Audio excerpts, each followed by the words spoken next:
Tonight I ordered a targeted military strike on the airfield in Syria from where the chemical attack was launched. I'm glad that President Trump has changed from his campaign rhetoric and his statements of recent weeks that suggested that he would tolerate Assad remaining as the leader of Syria.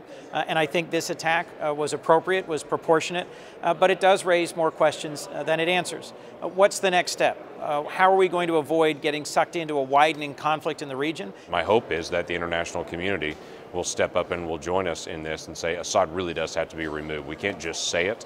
We really do have to remove Assad and have a transition. None of this changes for the civilians in Syria until Assad is gone, and you never solve the issue with ISIS until Assad is gone. The strike was well planned, well executed, was certainly more than a pinprick, and sends a message not only to Assad that using chemical weapons again is something he cannot do with impunity, but I think it also reassures our Sunni Arab allies that America is back.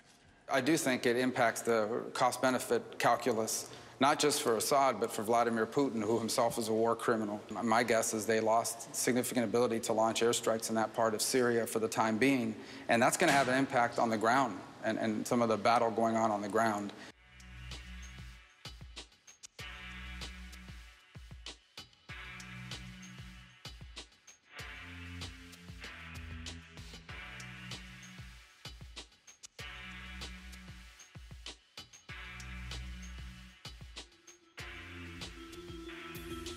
There's a lot more to go, but the signal I think that was sent last night, just as you said, was a very, very important one.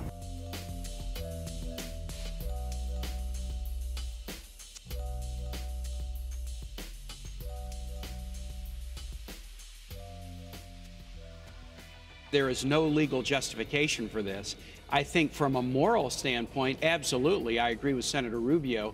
It was the right thing to do. It is the right thing to do. Finally waking up to the atrocities in Syria is a good thing, but he should not have done this without coming to Congress. I do worry that this president, who now has this responsibility of office, not act impulsively, that these things really need to be thought through.